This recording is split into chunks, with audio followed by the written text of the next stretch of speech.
Hello everyone, I'm Sarah, and this is my story. The story centers around my mother-in-law, Suzanne, who has been cut off from both me and my husband, Mason. She's also estranged from my father-in-law, Cody, due to her own actions. Let me tell you how it all happened. Buckle up, because this is a tale of serious karma. Mason and I have been together since high school. We were the quintessential high school sweethearts who made it to the finish line. Yes, Mason and I were deeply in love. My family adored him and welcomed him as one of their own. However, I hadn't met his family before our engagement. When I brought it up, Mason would say, "Why do you want to meet them, Sarah? I already told you, my mom is not a great person." Despite Mason's warnings, I insisted on meeting his family.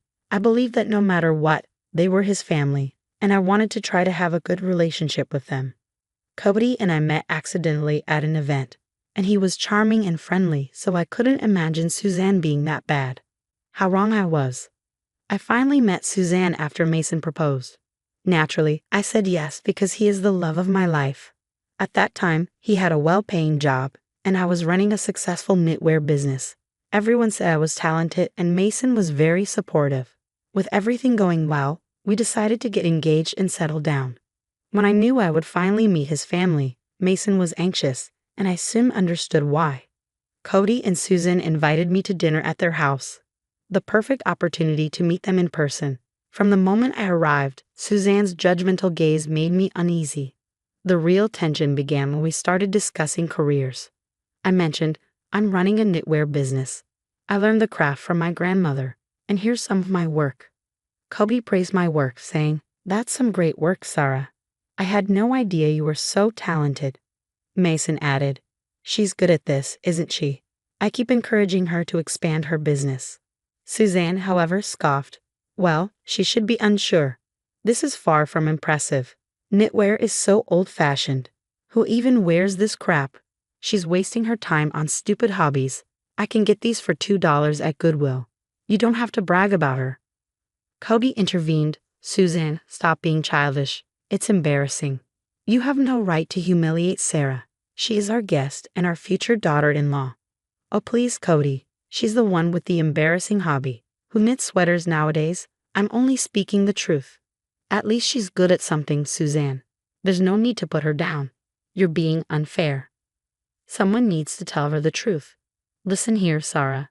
Let me tell you something. No one is going to buy this. You're deluding yourself if you think otherwise. You need to look for better jobs." "Mom, stop being so mean to her. What she does is none of your business. Leave her work alone." "I'm just looking out for you, son.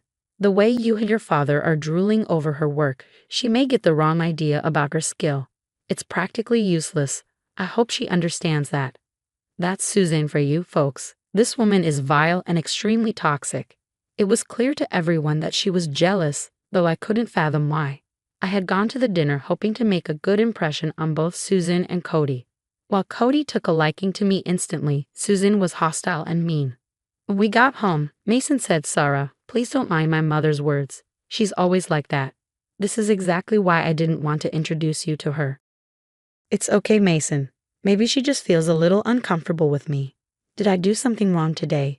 She seems to dislike me a lot." "Babe, she's like that. She didn't like how Dad and I gushed over your business. She hates when someone compliments others. She's super jealous. That's one reason why we're not very close. I guess she sees you as competition now. But she doesn't have to worry about me. I hope she will understand eventually. I'll try my best to show her that I'm not competition." Well, that was super naive of me. Susan never changed. Despite my best efforts to reassure her, it only seemed to infuriate her more. She absolutely hated me and didn't want to be around me at all. However, since Cody liked me and I was Mason's fiancé, she had to tolerate me. Things never got better, even after Mason and I got married. In fact, she often went out of her way to insult me. Thankfully, Mason and Cody shut her down pretty quickly. By then, I was done being nice to her. I pretty much ignored her until one day, when I got a call while working on a commission at home. When I checked the number, I saw it was Susan. I was actually pretty surprised. Given the bad blood between us, I never thought she would want to talk to me. I picked up the phone and she said, "Hello, Sarah. I hope I'm not disturbing you. Actually, I have an order for you. You know my birthday is coming up." "Yes, I know, Suzanne. Cody called to invite Mason and me to the party. What do you need help with? Well, I was thinking if you could make me a nice sweater. It's getting cold outside, and a light sweater would be a nice addition to my wardrobe. Sure, Suzanne. I would love to make you a sweater. You know what? It can be your birthday present. Do you have a specific design in mind? Yes, actually, I do. I'll send you a picture. It's a bit complicated, though, and I was thinking about the color lavender. I've been wanting a lavender sweater for a while. I love that color. Are you sure you can put in the effort? Don't worry, Suzanne. It won't be a problem. Besides, we have plenty of time. I'll be happy to do it for my family. Great then, I'll send you the picture. Make sure it's ready for my birthday. I want to show it off to everyone. After hanging up, Susan sent me the picture. I was excited to start the work, even though I knew it was a difficult pattern. I wanted to please her and repair our bond, so I agreed to do it. When Mason got home, I told him everything.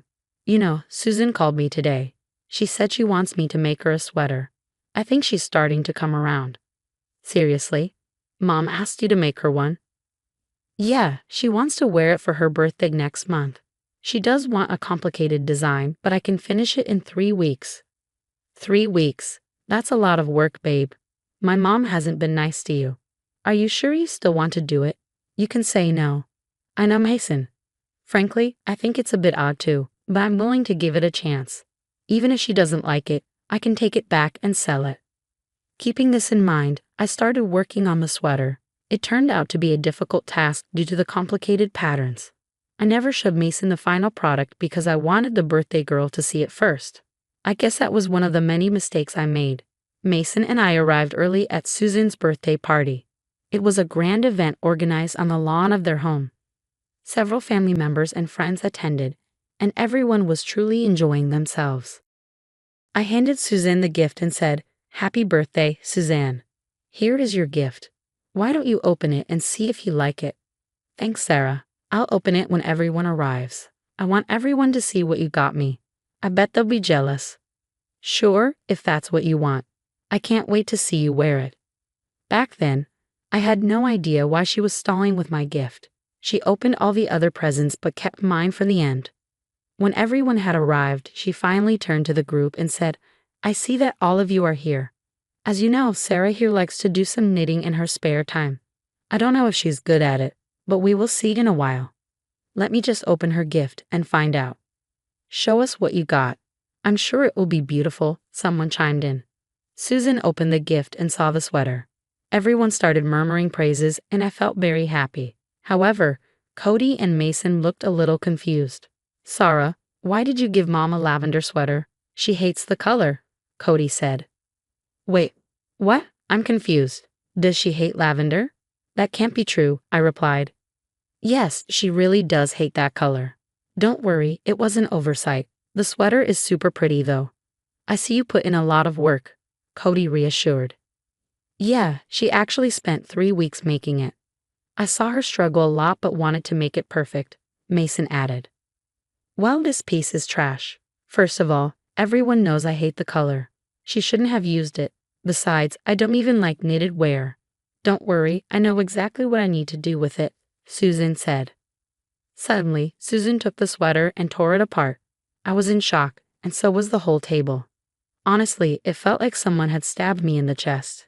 3 weeks of hard work just went down the drain. My work was ruined and my heart broke. I could feel tears in my eyes. Susan looked satisfied with her work and smirked at me, saying, My, will you look at that?" I thought the color was horrible. Turns out the quality is equally bad. Good thing I tore it before someone saw me with this ugly sweater. Now I don't have to wear this hideous lavender thing. Why the hell would you do that? How can you be so heartless? I spent 3 weeks perfecting the design. Do you know how complicated this design was? How could you just tear it apart? I cried out. Like I said, I didn't like the color. It looks disgusting. I'm not an old lady who wears lavender. You should have thought about that before giving me that monstrous thing, Suzanne replied. Mom, you could have just returned the sweater. Why did you have to destroy it? That was horrible, Mason said, visibly upset. That would be dramatic, son. The sweater was clearly of cheap quality since it tore easily. I did myself a favor by getting rid of it. Your wife should have known better than to give me this atrocity, Suzanne retorted. I know the color is not your favorite, but you could have told her that, Suzanne. There was no reason for you to destroy the sweater, Cody added. I don't care if she didn't know I hated the color. She deserves this, period, Susan said coldly. Hearing those words made me absolutely furious. I couldn't believe the audacity of Susan.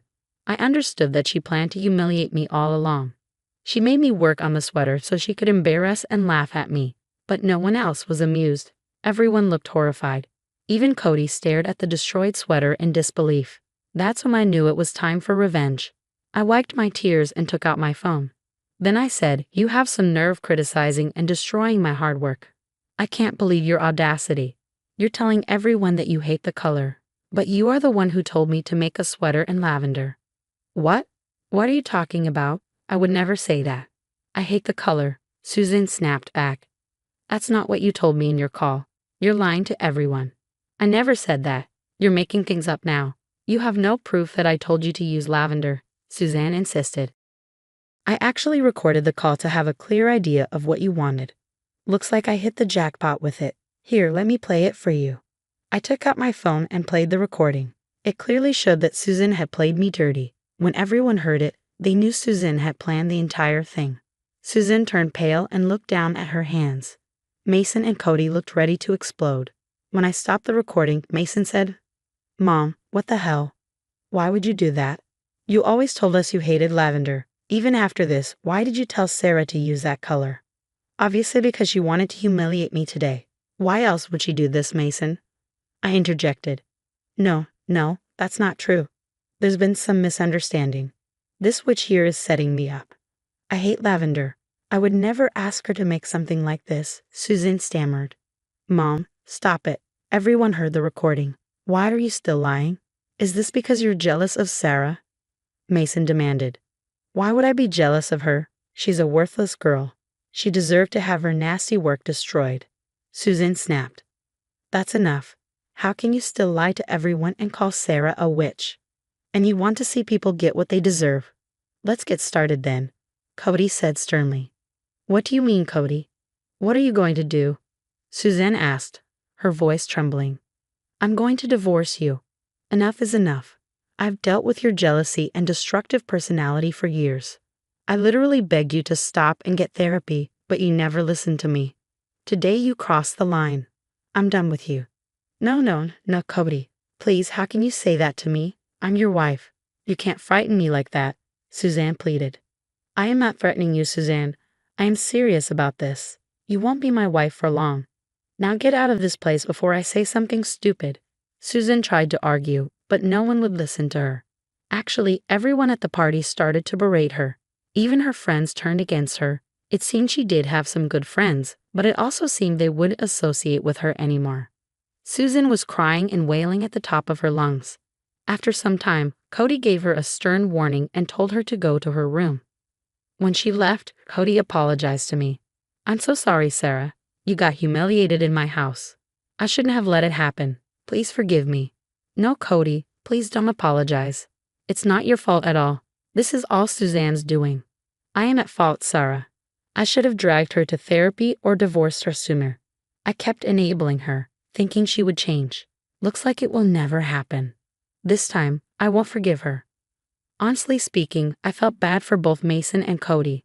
Mason already didn't have a good relationship with his mom, and this event made it even worse. He told Cody that he wouldn't be in contact with Susan again. The people at the party supported both Mason and Cody. They even complimented my work and told me I had talent. I surprisingly got some new orders from them. Overall, the event went well for me. When we returned home, Mason reiterated that he would never let Susan come near us again. He also apologized to me because his mother had messed up big time. We talked about the issue and decided it would be best if we never kept in contact with Susan again. Cody followed through on his promise of divorce. Within a week, he had the papers ready. Because of a pre-existing prenup, Susan was going to get nothing from Cody. She threw a fit and even called Mason for help. She got so unhinged that Cody came to stay with us. Later, Susan actually showed up at our house and demanded to be let in. When we refused, she kept shouting at all three of us. How dare you choose Sarah over me? I'm your family and you easily picked an outsider. I'm your wife, Cody. You can't do this to me. Mom, you need to leave. We don't want you on our property. Dad doesn't want to speak to you, Mason said. He has to speak to me, and so will you. I will never let you two walk away from me. Your witch wife won't take you away from me. I will make sure she disappears forever. I won't let her steal my family. Susan, you need to leave our property now. We don't feel safe around you, especially now that you're threatening me, I said firmly. Susan absolutely lost it and started kicking our door. She even managed to break a window with a pot from our garden. Things got so bad that we called the police. Immediately, she was arrested and taken to the station. All three of us then filed for trespassing and harassment. We even got restraining orders against her. It has been almost a year since the incident happened. Let me just tell you, she is not my mother-in-law anymore. We were able to get emergency restraining orders against her. The neighbors saw everything, and our security cameras recorded the whole event.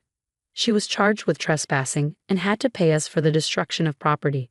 Cody was also able to get divorced from her fairly recently. She has not contacted us due to the restraining order. Cody is still living with us, and we don't mind it at all. All of us needed to heal, and staying together helped a lot. Currently, Mason and I are expecting a child. We're happy, and so is Cody. He does have his bad days, but the excitement of having a grandchild is making him better. My business took off even more after I got numerous orders from the party.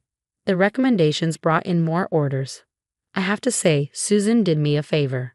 She removed herself from my life and boosted my business at the same time.